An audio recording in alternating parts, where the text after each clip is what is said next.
नमस्कार विद्यार्थी मित्रांनो. लोकशाही समाजवाद या प्रकरणामध्ये आपण मागील लेक्चरला लोकशाही समाजवादाचा अर्थ, व्याख्या आणि स्वरूप या संदर्भात सविस्तर आढावा घेतला. आजच्या लेक्चरला आपण लोकशाही समाजवादाची तत्वे किंवा वैशिष्ट्ये या प्रश्नाचा आपण आढावा घेणार आहोत. यामध्ये लोकशाही समाजवादाचं पहिलं तत्व आहे म्हणजे लोकशाही शासनाचा पुरस्कार. लोकशाही समाजवादाचा लोकशाही पद्धतीवरती विश्वास आहे. व्यक्ती स्वातंत्र्य आणि मूलभूत हक्क ही जी काही लोकशाही शासनातील जे काही महत्त्वाची तत्वे आहे या तत्वांवरती सुद्धा लोकशाही समाजवादाचा विश्वास आहे. परंतु नव समाज निर्मितीसाठी आणि खरी जर लोकशाही प्रस्थापित करायची असेल तर ह्या लोकशाही प्रस्थापित करण्यासाठी राजकीय क्षेत्राप्रमाणेच आर्थिक आणि सामाजिक क्षेत्रामध्ये सुद्धा लोकशाही पद्धतीचा स्वीकार करणं या लोकशाही समाजवादाला आवश्यक वाटतं. त्यामुळे लोकशाहीचा पाया विस्तृत करण्याची या लोकशाही समाजवाद्यांच्या अभ्यासकांची जी काही भूमिका आहे ही भूमिका अतिशय महत्त्वपूर्ण ठरलेली आहे. त्यानंतर सामाजिक प्रबोधनाची गरज हे दुसरं तत्व आहे. यामध्ये लोकशाही समाजवादांना समाज रचनेची निर्मिती ही एक प्रामुख्याने एक नैतिक बाब वाटते. त्यासाठी समाजवादी प्रबोधन करण्याची गरज आहे. केवळ राजकीय लोकशाहीचा, निवडणुकीचा व राजकीय पक्षांच्या स्थापनेतून नवसमाज निर्मितीचा मार्ग पुरेसा नाहीये, तर जनतेच्या मनाचा, जनतेच्या आंदोलनाचा आणि पाठपुराव्यांचा दबाव शासनावरती नेहमी राहणे आवश्यक आहे. आणि तो दबाव निर्माण करण्यासाठी जनतेला समाजवादी विचारांचे दर्शन घडविले पाहिजे. म्हणजे कुठलीही शासन व्यवस्था असेल किंवा कुठल्याही विचार प्रणाली असेल ही याचा प्रबोधनाच्या माध्यमातूनच ती विचार प्रणाली जनमानसांवरती एक राज्य करत असते किंवा लोकप्रियता त्याला मिळत असते. मग या लोकशाही समाजवादाची व्यापकता जर अधिक विस्तृत करायची असेल तर तो विचार जो आहे हा जनमानसांपर्यंत पोहोचवण्यासाठी त्याचं प्रबोधन करणं गरजेचं आहे. त्यानंतर सामाजिक हित व राष्ट्र विकासाला महत्त्व दिलेलं आहे की लोकशाही समाजवादी हे व्यक्ती स्वातंत्र्याच्या विरुद्ध नसले तरी व्यक्ती स्वातंत्र्यापेक्षा समाज हिताला व राष्ट्रीय हिताला त्यांनी अधिक महत्त्व दिलेले आहे. व्यक्ती स्वातंत्र्यापेक्षा सरकारने व्यक्तीला संपूर्ण स्वातंत्र्य द्यावे आणि निरहस्तक्षेपाचे धोरण स्वीकारावे असे प्रतिपादन करीत असतात. लोकशाही समाजवादी दृष्टिकोनानुसार अशा प्रकारच्या अनिर्बंध व्यक्ती स्वातंत्र्यांमुळे अनिर्बंध स्पर्धा, मक्तेदारी, आर्थिक विषमता, वर्गकलह, तेजीमंदी, बेकारी यासारखे दोष निर्माण होऊन शांतता आणि सुव्यवस्था नष्ट झाली. व्यक्तिहित व समाजहित काही वेळा परस्पर विरोधी दिसून येतो. त्यासाठी सरकारने सामाजिक प्रगती आणि आर्थिक विकास ही उद्दिष्टे ही निश्चित केलेली आहे. त्यानंतर भांडवलशाही व्यवस्थेला विरोध. लोकशाही समाजवाद्यांनी भांडवलशाही अर्थव्यवस्थेला विरोध केलेला आहे. कारण ही भांडवलशाही अर्थव्यवस्थेमध्ये गरिबांचे शोषण होत असते, मजूर वर्गाचे, कंपनीमध्ये काम करणाऱ्या वर्गाचे, भांडवलदारांकडून मोठ्या प्रमाणामध्ये शोषण होते. त्यामुळे समाजामध्ये विषमता निर्माण होते. एक वर्ग प्रचंड गरीब आणि दुसरा प्रचंड श्रीमंत अशी जी काही विषमता निर्माण झालेली आहे ही विषमता या भांडवलशाही अर्थव्यवस्थेमुळे निर्माण झालेली असल्या कारणाने लोकशाही समाजवादाने या भांडवलशाही अर्थव्यवस्थेला विरोध केलेला आहे.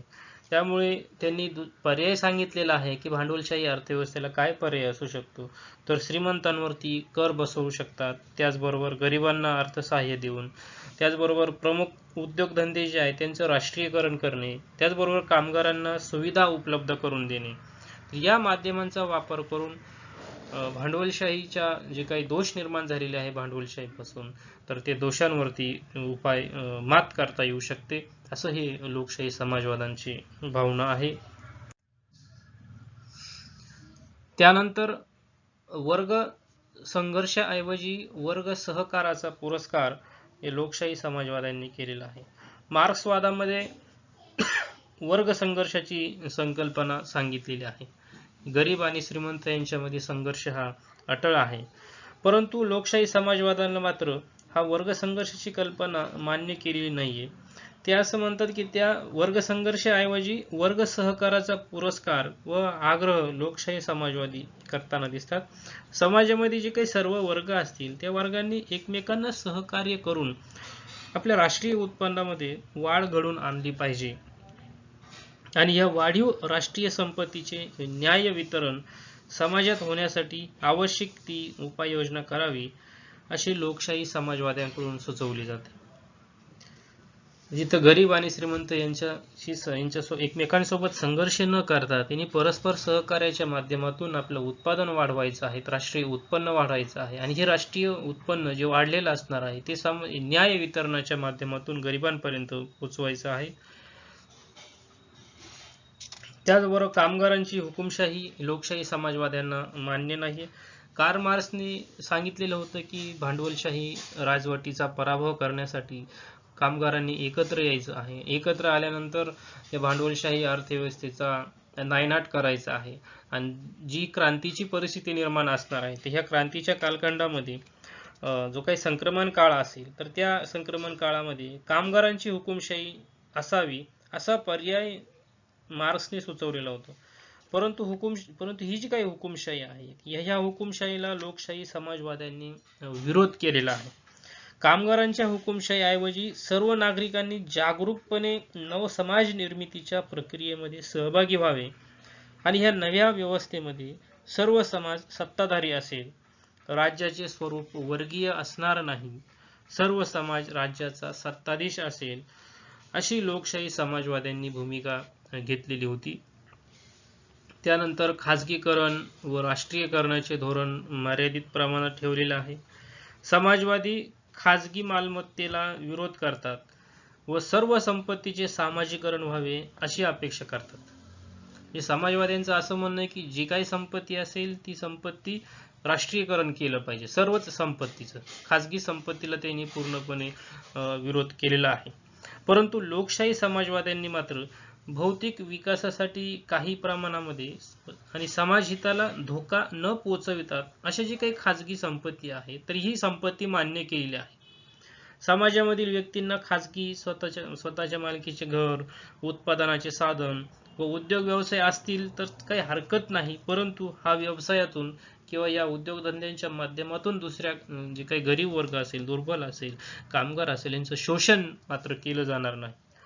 अशा पद्धतीने काही उद्योगधंद्याचं त्यांनी राष्ट्रीयकरण करण्यावरती भर दिलेला आहे आणि काही उद्योगधंद्यांचं खाजगीकरण करण्यावरती भर दिलेला आहे.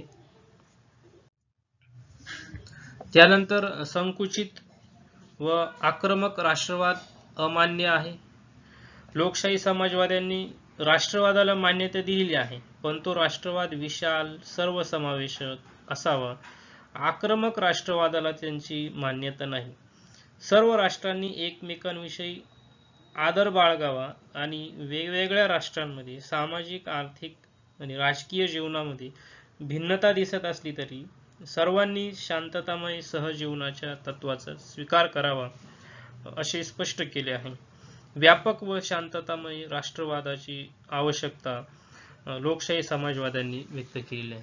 की राष्ट्रवादी विचारसरणी जी आहे ती आक्रमक राष्ट्रवाद हा नेहमीच विकासासाठी मारक ठरत असतो. म्हणून जो आत्यंतिक राष्ट्रवाद असेल किंवा आक्रमक राष्ट्रवाद असेल किंवा संकुचित राष्ट्रवाद असेल तर ही राष्ट्रवादी भावना लोकशाही समाजवाद्यांनी अमान्य केलेली आहे. ते असं म्हणतात की जगभरामध्ये जेवढे काही शासन व्यवस्था आहे, जेवढे काही राष्ट्र असतील, या सर्व राष्ट्रांनी एकमेकांसोबत सहकार्याने आणि शांततामय सहजीवनाच्या तत्वाचा स्वीकार करून एकमेकांशी आचरण आणि व्यवहार करायचा आहे. त्याचबरोबर सामाजिक आर्थिक नियोजनाचा स्वीकार केलेला आहे. राष्ट्राची प्रगती जर करायची असेल तर लोकशाही समाजवादी असं म्हणतात की आर्थिक नियोजन हे धोरण स्वीकारलं असलं पाहिजे. आर्थिक नियोजन जे आहे ते विशिष्ट हेतूने असले पाहिजे. त्यामध्ये समाजाची सर्वांगीण प्रगती व्हावी, लोकांचे राहणीमान उंच व्हावे, बेकारीचे प्रमाण कमी व्हावे आणि आर्थिक विषमता कमी व्हावी, हा हेतू किंवा हे उद्दिष्ट असणं अपेक्षित आहे. लोकशाही समाजवाद्यांच्या नियोजनाचे उद्दिष्ट सर्वांना सामाजिक न्याय व समान संधी आणि सामाजिक आर्थिक समता प्रस्थापित करणे हे असल्यामुळे लोकांच्या सहकार्यावर आधारलेली ते असते. त्याचबरोबर सामाजिक न्यायाचं तत्व लोकशाही समाजवादामध्ये सांगितलेलं आहे की लोकशाही समाजवादातील एक महत्त्वाचं वैशिष्ट्य म्हटलं तरी चुकणार नाही, कारण सामाजिक विषमता जी भांडवलशाही अर्थव्यवस्थेमुळे निर्माण झालेली होती, ही आर्थिक विषमता दूर करण्यामुळेच लोकशाही समाजवादामुळे एक सामाजिक न्याय तिथं प्रस्थापित होऊ शकेल. कारण दारिद्र्य आणि विशिष्ट वर्गाची जी काही मक्तेदारी आहे ही दूर करून एक सामाजिक आणि आर्थिक क्षेत्रामध्ये सर्वांना समान संधी मिळवून देणे, हे सामाजिक न्यायाच्या दृष्टीने लोकशाही समाजवादीने महत्त्वाचं पाऊल तिथं उचललेलं आहे. की नैसर्गिक संपत्ती जी सर्व समाजाच्या हितासाठी वापरली जात नाही, ठराविक लोकांनाच या नैसर्गिक संपत्तीचा लाभ मिळतो, तर तसं न होता सर्वच समुदायाला, सर्वच लोकांना या संपत्तीचा उपभोग घेता आला पाहिजे. याचबरोबर आत्यंतिक व्यक्तिवादालाही लोकशाही समाजवादाने विरोध केलेला आहे. जी काही भांडवलशाही अर्थव्यवस्थेमधील जे काही व्यक्तिवादी विचारसरणी आहे की ज्यामुळे औद्योगिक क्रांतीमुळे खाजगी संपत्तीला एक बळकटी प्राप्त झालेली होती. प्रत्येक व्यक्तीला आपले हित कशात आहेत हे चांगले समजते, म्हणून त्या व्यक्तीला तिचा विकास करण्याची संधी द्यावी, असा जो काही व्यक्ती स्वातंत्र्यवादी विचार आहे, तर तो विचार लोकशाही समाजवाद्यांना मान्य नाही. तर अशा पद्धतीने लोकशाही समाजवादाची जी काही मूलतत्वे आहे किंवा वैशिष्ट्ये आहे, या घटकाचा आपण अभ्यास केला. पुढच्या तासिकेला आपण लोकशाही समाजवादाचे गुण आणि दोष या संदर्भात आढावा घेणार आहोत. तोपर्यंत इथेच थांबूया. धन्यवाद.